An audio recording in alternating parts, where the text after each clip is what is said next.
Assalamualaikum warahmatullahi wabarakatuh guys. Selamat pagi, siang, sore, ataupun malam buat teman-teman yang lagi nonton video ini. Balik lagi di channel Hafiz dan Wicaksono. Apa kabar kalian semua? Semoga kabar kalian baik-baik saja. Oke, pada video kali ini gue mau memberi tips kepada teman-teman semua cara memilih atau membeli motor second dengan baik dan benar. Kenapa gitu? Karena banyak teman gue, nggak teman gue aja, banyak orang juga kena tipu. Terus motor yang dibeli ternyata nggak sesuai dengan yang ada di foto. Pokoknya banyak prank-prank di dalamnya lah. Dan pada video kali ini gue mau ngasih tahu ke teman-teman gimana sih tipsnya untuk membeli motor second. Kalau gitu kita langsung sambung di jalan aja ya guys. Oke, kita sudah sampai di jalan. Sebelumnya, kenapa gue pakai motor ini? Oh ya, by the way, ini my first time untuk menggunakan motor ini. Ini adalah Honda Specie tahun 2012.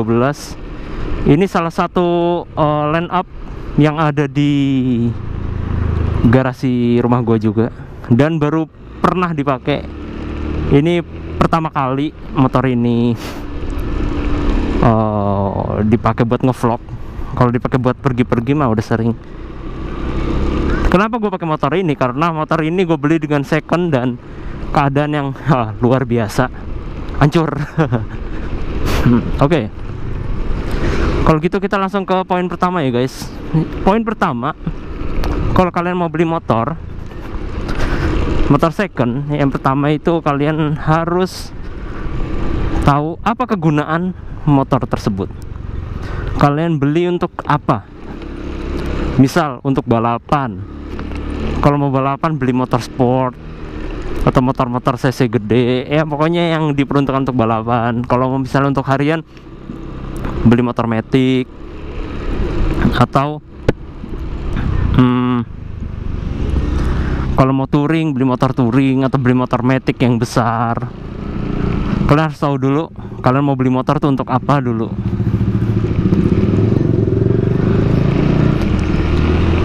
Nah, setelah untuk sudah dipikirkan beli motor untuk apa kegunaannya, yaitu siapkan budget. Jadi kalian harus ada budgetnya nih. Budgetnya berapa? Misalnya di atas 10 juta atau di bawah 10 juta, atau mau lebih spesifik bisa 8.500.000 atau berapa,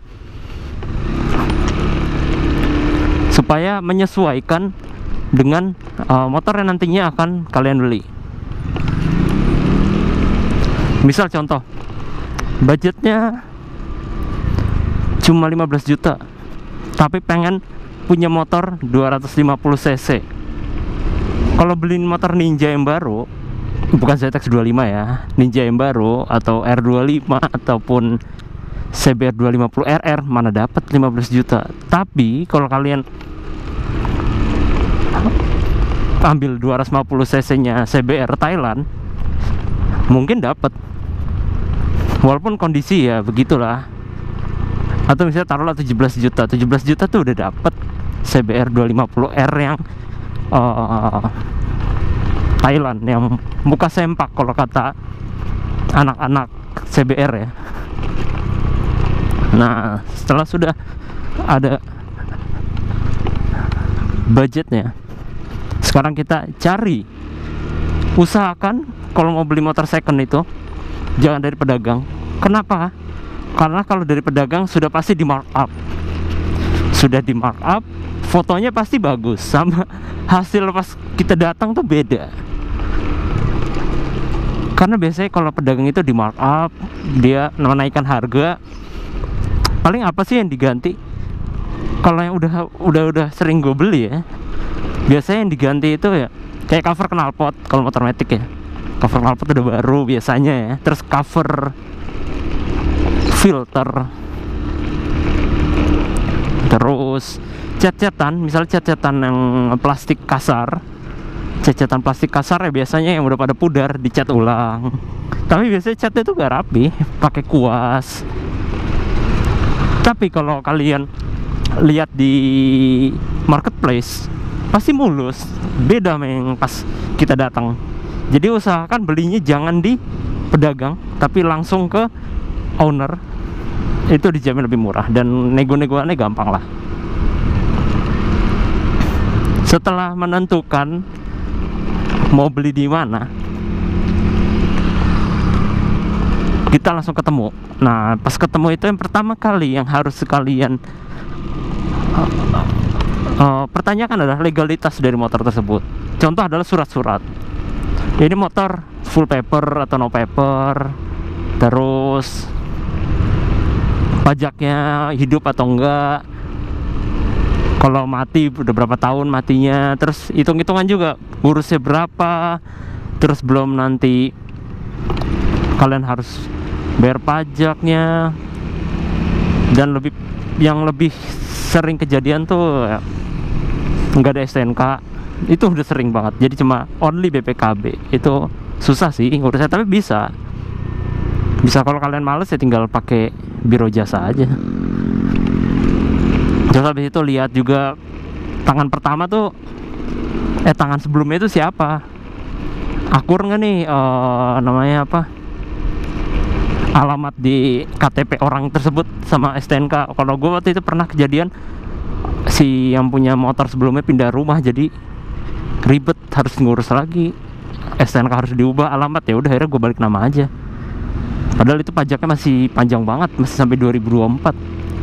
Tapi gue balik nama gara-gara itu sengketa lah. Terus habis itu kalian juga harus cek nomor rangka, nomor mesin, itu penting. Akur enggak tuh, sesuai enggak nomor rangka di STNK sama di motor ataupun nomor mesinnya. Kalau akur, oke, sikat, berarti itu motor legalitasnya benar. Nah, setelah legalitas, yang penting berikutnya adalah mesin. Nggak usah lihat bodi dulu, lihat mesin, coba. Biasanya kalau pedagang yang bener sih mempersilahkan kita untuk test ride ya. Ya mungkin dengan syarat dan ketentuannya ya. Misalnya yang si pedagang yang ngikut ataupun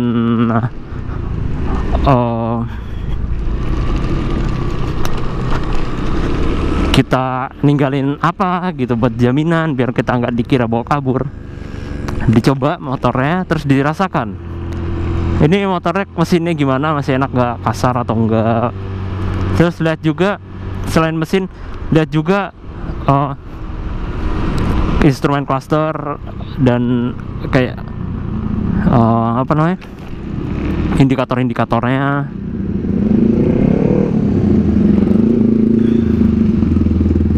Indikatornya masih oke nggak? Kayak misalnya yang paling sering kejadian itu ya udah pasti speedometer. Biasanya putus, kalau nggak putus dicopot. Ini contohnya motor 2012, motor harian, bentuknya udah kusut, kilometernya 2000. Percaya nggak? Enggak kan? Iya, karena ini pas gue beli itu speedometer talinya udah nggak ada. Kayak dicopot dari 1500 kalau nggak salah. Gila nggak tuh? Motornya jangan-jangan udah jalan, udah balik nih kilometernya, kita nggak tahu. Terus udah gitu pelampung bensin itu juga sering kejadian. Motor ini salah satunya. Jadi pas gua pertama kali test ride nih, bensinnya habis ya bang gitu, atau emang rusak nih pelampungnya. Nah tadi ini biasanya emang gitu, di sini bensinnya dipasin kata dia. Udah deal-dealan, cabut, ngisi bensin, nggak naik dong. Akhirnya gue beli pelampung lagi, gila. Nah, selain mesin, kita juga harus aware sama kelistrikan. Di starter masih bisa nggak? Terus lampu-lampu masih aktif nggak? Lampu-lampu ini penting. Terus sama ini lampu sen, klakson, itu penting banget. Karena kadang yang udah tuh ada aja yang cacat lampu. Kalau misalnya cuma lampu redup, lampu mati, diganti lampu baru, itu sih nggak masalah. Yang jadi masalah tuh kabel-kabel ya. Contoh Seinaru itu pas gue beli kok kayak setiap jalan kena polisi tidur kenapa suka mati. Kemarin gue buka tuh, gue buka bawahnya di bagian apa namanya, jok ya, ternyata kabelnya itu udah pada kelupas. Jadi kalau menurut gue sih gigit tikus, kelihatan banget. Jadi ada dua kabel, itu salah satunya kabel gas ya, kabel gas, sama satunya kabel apa ya gue lupa. Tembaganya sama-sama kelihatan. Jadi terus habis itu ada plastik, jadi nempel antar dua kabel, dan juga si plastik ya, yang mengakibatkan itu VCC-nya ketemu ground, matilah motor. Akhirnya gua benerin pakai double tip. Oke, aman. Ya udah, sampai sekarang sih masih aman. Nah, setelah itu kalian harus teliti nih. Pas beli motor tuh teliti, cari kesalahan dari motor. Contoh motor ini, kemarin kesalahannya banyak banget. Dari tali speedometer gak ada, full bensin, terus apa lagi ya, oh shocknya mati. Jadi gua cari-cari aja kesalahan. Ini gini bang, gini. Pokoknya kita jelaskan, nah ini harus beli ini lagi dong nanti, gitu kan. Akhirnya itu bisa membuat harganya turun dan gak semahal harga pertama. Walaupun emang pasti sebelum COD rata-rata udah deal-dealan harga ya, tapi kalau gue biasanya deal-dealan nih, tapi cek kondisi ya bang, gitu biasanya. Cek kondisi, nggak mau dong kita beli kucing dalam karung, istilahnya gitu.